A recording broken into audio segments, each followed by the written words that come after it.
Hey guys, welcome to the Talking It Out podcast, and we're going to be talking about all things sex, love, singleness, and walking with Jesus as a young adult in today's world. My name is Nathaniel. I am one of your hosts. And my name is Brielle. I will be the other host. And this is, I think, me and Brielle we're best friends at this point. We go way back. We go way back, like maybe 4 Zoom calls and 3 botched attempts to getting this podcast started way back. That's how far back we go. Yep. Yeah, I know. It's exciting. The tagline says it all. We're going to be talking about sex, love, dating, singleness, all those fun things. So if you're expecting this to be about kitty cats or bunny bears, you came to the wrong podcast. This is going to be fun. We have so many things that are kind of down the pipeline, what we're going to be talking about, right? We have a couple of guests that are going to be coming through as well. But before we get too kind of ahead of ourselves and start diving into this deep conversation, I figured this is a great time for people to get to know us, simply because we're also getting to know each other as well, right? Yeah. So Brielle, who are you? Well, I am Brielle Hibma. I am a Seattle. Well, I've been told not to say Seattle. I'm a Pacific Northwest, Washington native, newly living in the city of Seattle and still learning it. I am from Western Washington, though. Grew up here, love it. I think I have the best of all the worlds: mountains, oceans, sun, beach, valleys, whatever, all of the above. I am a licensed mental health counselor here in Washington State, and I run a private practice. I work with teen girls and adult women with a variety of life issues, anxiety, depression, life transitions, hard things like that we find ourselves just struggling with and walking through in the day-to-day life. I come alongside them.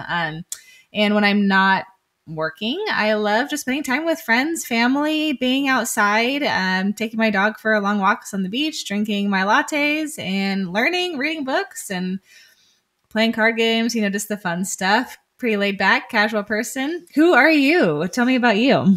Yeah. Also currently live in the PNW, and it's a little city, Spokane, Washington. Here's the thing. The more I live here, and I thought like being in a dry climate was going to be like really nice. I was born and raised in Chicago, where you have the worst of every season. But like, I hate how dry it is. I'm just going to say it. Like it was really flattering at first. Like, oh, this is cool. We get fires every single summer. Yeah. But I'm starting to hate it a little bit. Yeah. Anyways, that's my personal vendetta against the PNW. It's just so dry. There's a 5th season called Smoke. Yes, and a 6th called Construction. Yes. Well, I was born and raised in Chicago. I went to Moody Bible Institute. Things that I'm passionate about. I love hip hop. I love theology.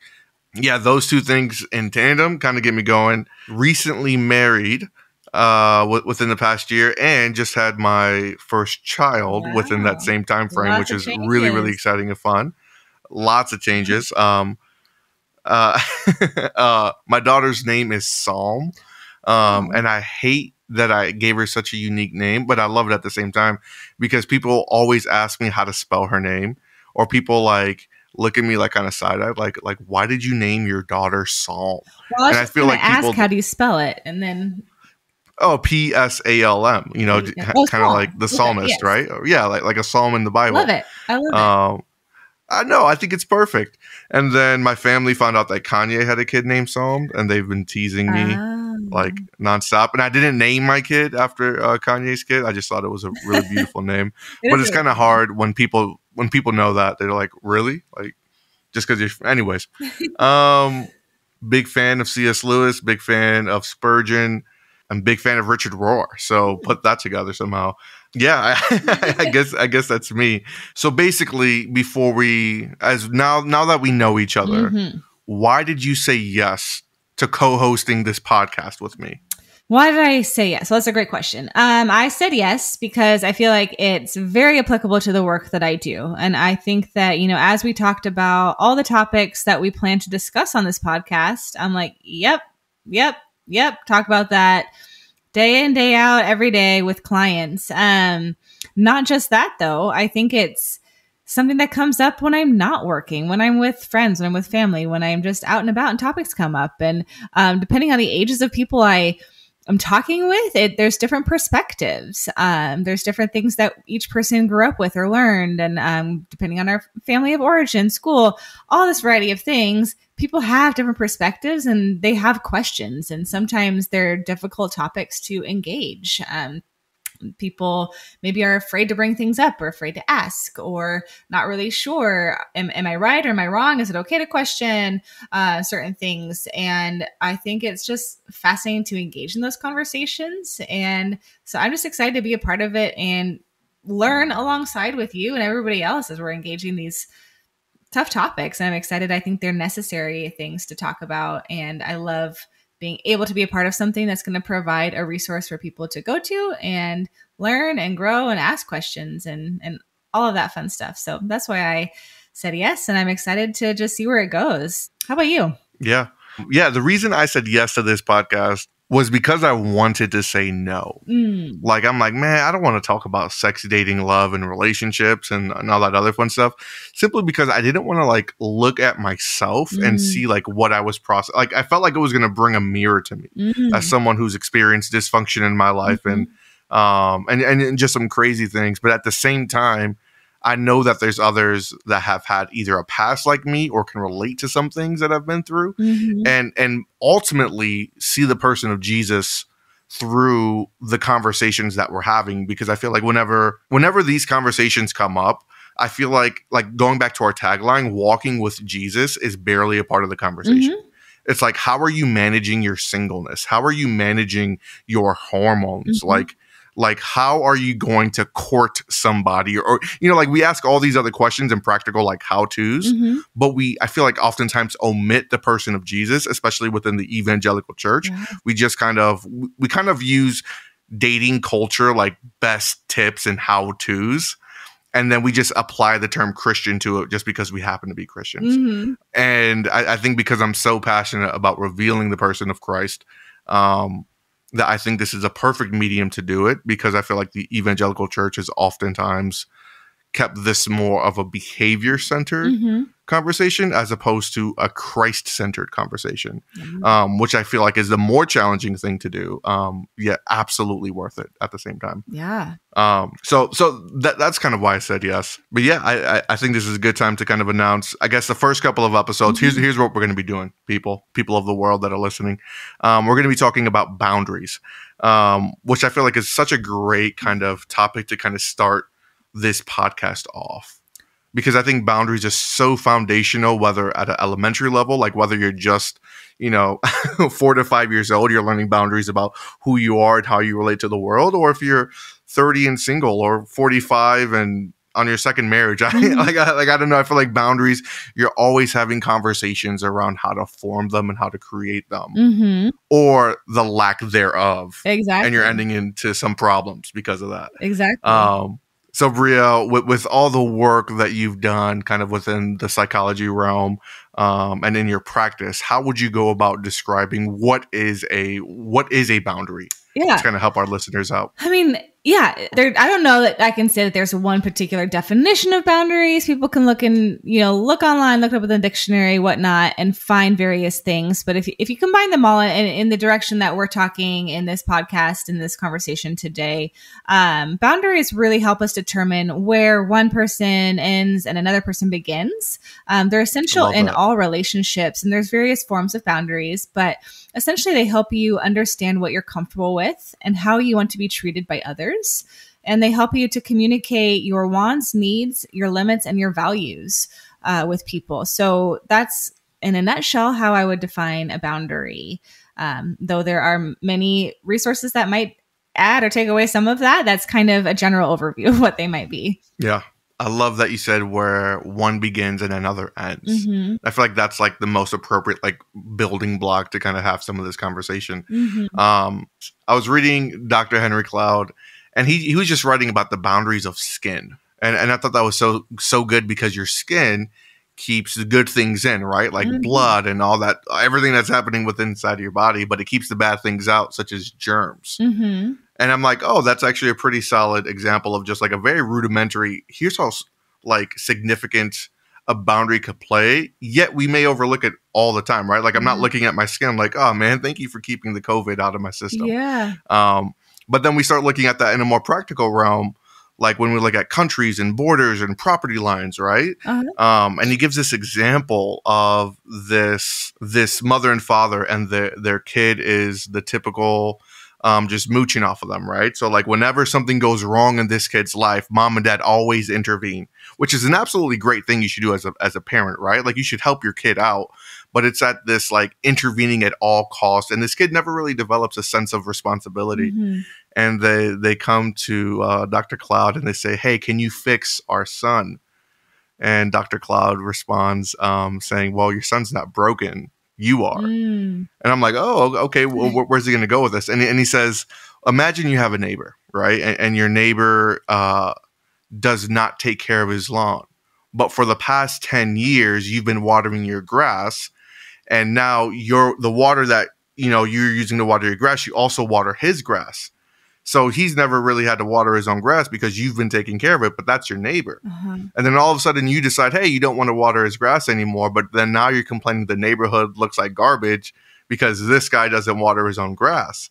It's like, well, you've enabled him, right? Like you're the one setting up the problem. And I think that's such an interesting thing because I feel like without boundaries, you're just going to go haywire.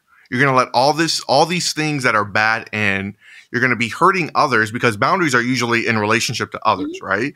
Like usually when we're talking about boundaries, we're thinking about your boyfriend, you're thinking about your parents, you're thinking about your teacher, you're thinking about your friends. Boundaries are more so how you relate to others. Yes, you can have some internal boundaries and things that you set within your own life, but usually when we talk about them, it's in relationship with others. I feel like, in which, like, it begs the question, like, what type of boundaries are there, right? Like emotional, spiritual, physical. Yeah, exactly. I mean, those are probably the main ones that we'd probably talk about here: physical, emotional, spiritual, and maybe social boundaries. You might also read about like material boundaries, depending on what you're considering. But I believe, what you're saying is that it does involve people, and with some exceptions where you might have personal boundaries in your own life in terms of time or TV watching or I don't know, like social media or something like that. For the most part, they are relational.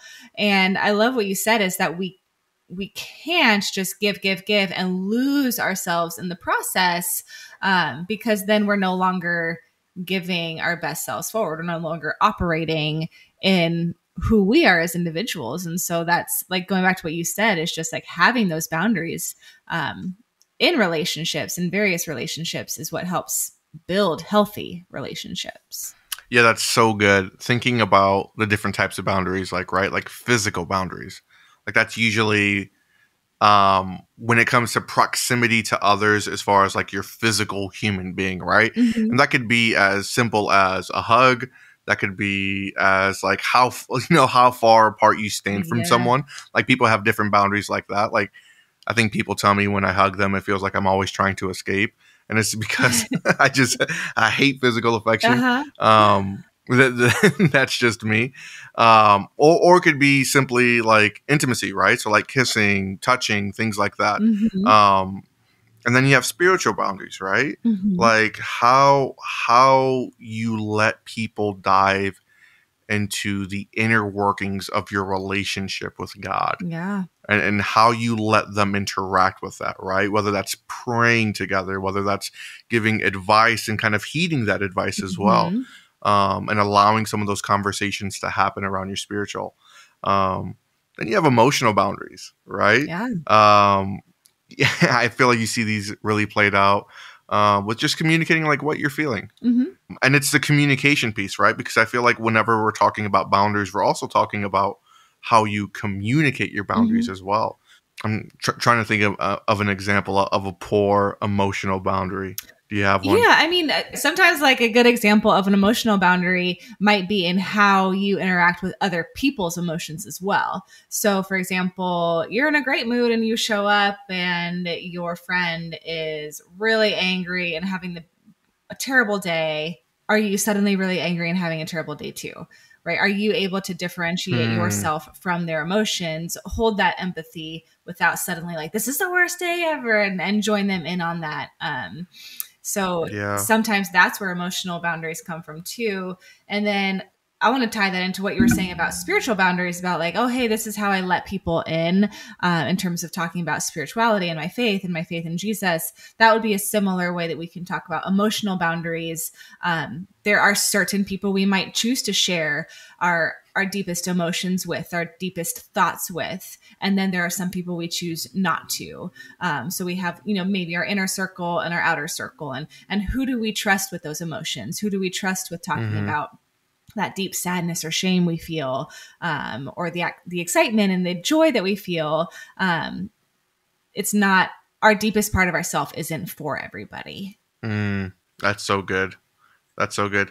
And I feel like social boundaries kind of encapsulates a little bit of all of that, right? Like in how you relate to others. Yeah. I just know it's worth mentioning. Yeah, social boundaries. I've seen it come up in a few different ways of maybe setting a boundary in terms of turning off your phone at 10 o'clock p.m. and not letting anybody call you, not returning to text messages, things like that. Or social boundaries could be like, hey, I don't stay out late on Sunday nights because it's important that I get a good night's sleep to prepare for the week. Or even turning off notifications on your phone for social media, so you're not always being distracted by these notifications going on. So social boundaries could be various things that, like you said, tie in all of the above. Where have you seen this conversation of boundaries like play out most importantly, like in your life? In my personal life, gosh. Various seasons, I've seen a lot. I think emotional boundaries and social boundaries, I think for me personally, come up a lot.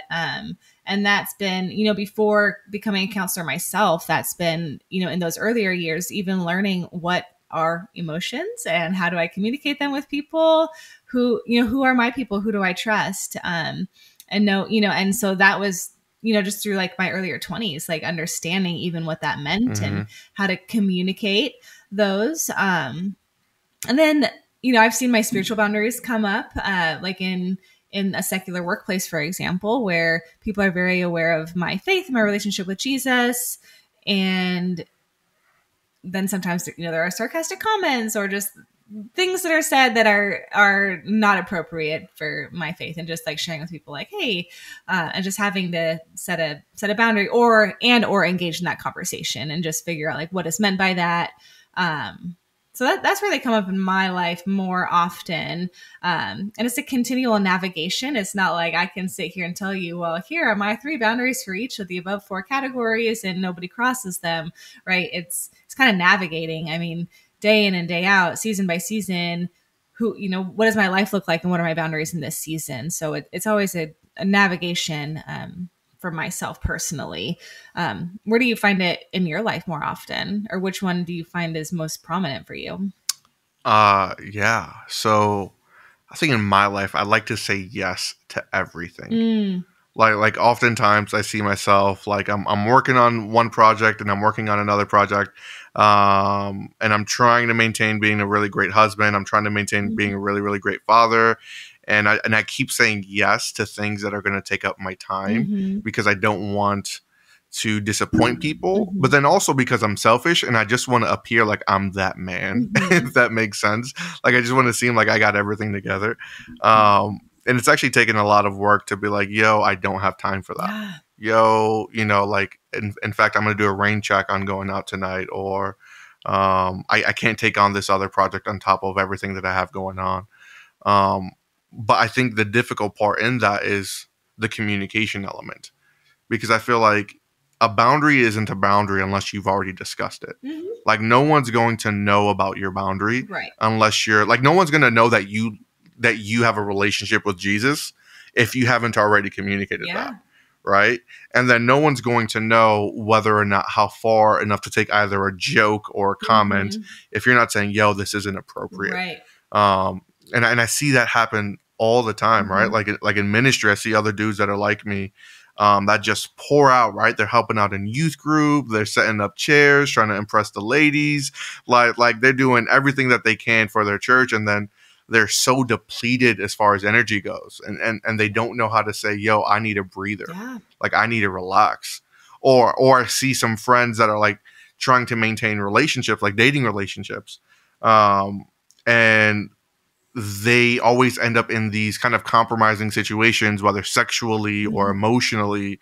And it's because they don't know how to communicate, hey, here's a boundary of mine. And this whole element of where I begin and where you end, that ends up being a more difficult conversation, because oftentimes we're so afraid to hurt other people by setting up a boundary.